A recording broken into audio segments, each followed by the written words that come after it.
जय श्री राम दोस्तों, हर हर महादेव। हमारा सनातन धर्म चमत्कारों और रहस्यों से भरा पड़ा है। लाखों वर्षों से ये श्रद्धा और विश्वास की नींव पर अटूट खड़ा है। समय समय पर हजारों विद्रोहियों, आक्रांताओं ने हम सनातनियों को तोड़ने की बहुत कोशिश की, लेकिन कभी सफल नहीं हो पाए। दोस्तों, आज मैं आपको शिवजी भगवान के ऐसे मंदिर के बारे में बताऊंगा जो कि विश्व का एकमात्र ऐसा मंदिर है जहां का शिवलिंग दो भागों में बंटा हुआ है, जिसके एक भाग को शिवजी तो दूसरे भाग को माता पार्वती के रूप में पूजा जाता है। हिमाचल प्रदेश को यूं ही देवभूमि नहीं कहा जाता। इस स्थान पर देवी देवताओं के कई रहस्यमय मंदिर हैं जिन्हें देखकर लोग हैरान रह जाते हैं। ऐसा ही एक मंदिर जिला कांगड़ा के इंदौरा तहसील के अंतर्गत पड़ता है, जिसे काठगढ़ महादेव के रूप में जाना जाता है।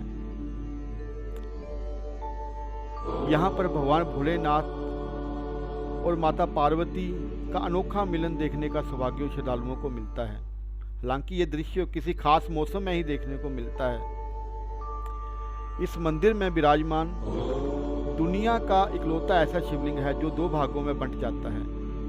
एक भाग जो है शिव रूप में पूजा जाता है, दूसरा भाग शक्ति के रूप में पूजा जाता है। मंदिर में स्थापित जो शिवलिंग है वो अष्टकोणीय है और ये शिवलिंग काले और भूरे रंग का है। शिव के रूप में पूजे जाने वाले शिवलिंग की ऊंचाई तकरीबन 8 फुट है, जबकि माता पार्वती के रूप में पूजे जाने वाले शिवलिंग की ऊंचाई 6 फुट है। काठगढ़ शिव मंदिर में दो भागों में विभाजित शिवलिंग को अर्धनारीश्वर शिवलिंग भी कहा जाता है। जैसे माता पार्वती भोलेनाथ के आधे अंक पर विराजती हैं, वैसे ही इस शिवलिंग में भी वे विराजमान है। यूं तो शिवलिंग दो भागों में बंटा रहता है, लेकिन सर्दी के मौसम में ये करीब आके एक दूसरे के साथ बिल्कुल जुड़ जाता है और गर्मी के मौसम में ये अलग अलग हो जाता है। अब ये कैसे होता है, इसके पीछे भोले बाबा का क्या चमत्कार है, क्या रहस्य है, इस बारे में तो बाबा भोलेनाथ ही जाने। लेकिन कहा जाता है कि ग्रहों और नक्षत्रों की स्थिति के अनुसार ही शिवलिंग पास और दूर होते हैं। इसके बारे में पुराणों में ये कथा भी कही जाती है कि काठगढ़ महादेव मंदिर में भगवान श्री राम जी के छोटे भाई भरत जी की बहुत आस्था थी और ये मंदिर भरत जी को बहुत प्रिय था। इस जगह को भरत जी की आराध्य स्थली भी कहा जाता है। कहते हैं भरत जी जब भी अपने ननिहाल अपने नाना के घर कैकेयी देश जाते थे तो इस मंदिर के दर्शन जरूर करते थे, तभी आगे बढ़ते थे। कैकेयी देश को आज के जम्मू कश्मीर के नाम से भी जाना जाता है। इसके अलावा जब भी उन्हें मौका मिलता था तो वो खास तौर से अयोध्या से यहाँ आकर भोले बाबा और माता पार्वती जी की पूजा करते थे।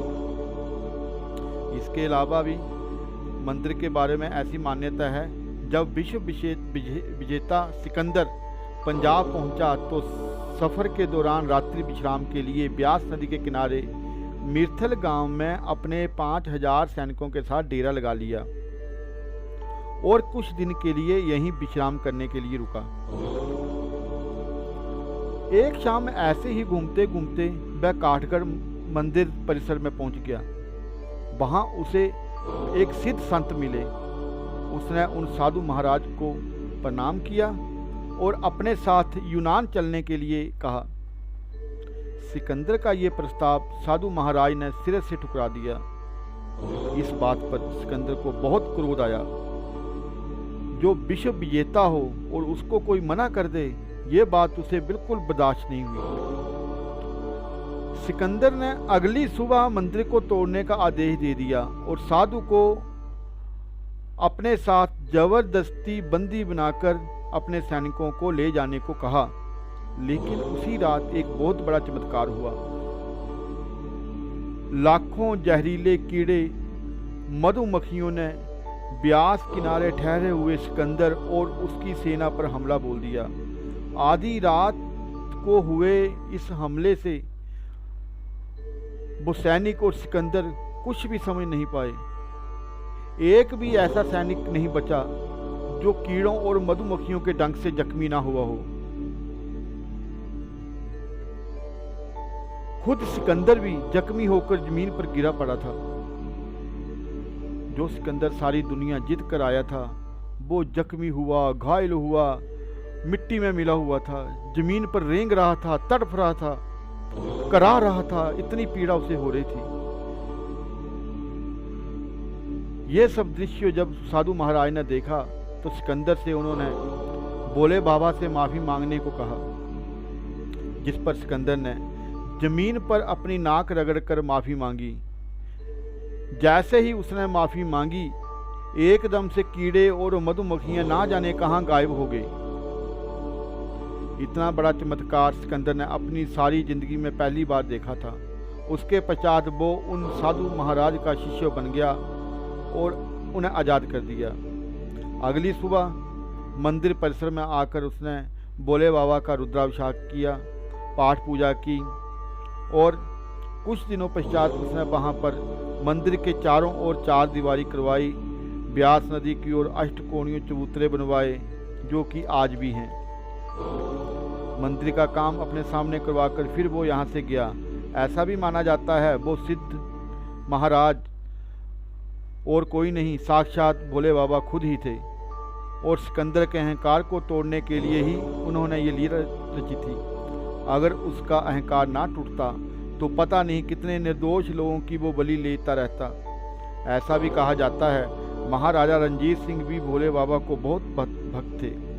उन्होंने भी मंदिर का सौंदर्यकरण करवाया, मंदिर का पुनर्निर्माण करवाया, मंदिर के चारों ओर हरे भरे छायादार और फलों वाले वृक्ष लगवाए। महाशिवरात्रि के दिन लाखों की संख्या में श्रद्धालु यहाँ पूजा पाठ करते हैं और भोले बाबा का रुद्राभिषेक करते हैं। ऐसा माना जाता है जो भी भक्त सच्चे मन से बिना किसी छल कपट चतुराई से बाबा के द्वार अपनी मनोकामना लेकर आता है वो कभी खाली हाथ नहीं लौटता। भोले बाबा उसे कभी निराश नहीं करते।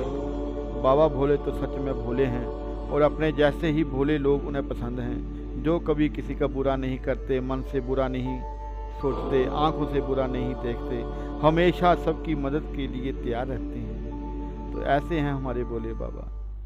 साथियों, आपको हमारा ये वीडियो अच्छा लगा हो तो लाइक करके वीडियो को शेयर करना, ताकि आपके चाहने वालों को भी भोले बाबा की महिमा के बारे में ज़रूर पता चले और अपने सनातन की महिमा के प्रचार में आपकी भी भागीदारी हो। कमेंट में हर हर महादेव लिखकर प्रभु चरणों में अपनी हाजिरी जरूर लगवाएं। और अगर आपने हमारा चैनल सब्सक्राइब नहीं किया है तो चैनल को सब्सक्राइब जरूर करिएगा, ताकि हम ज़्यादा से ज़्यादा जानकारी आप तक पहुंचा सकें। जय भोलेनाथ, जय भोले।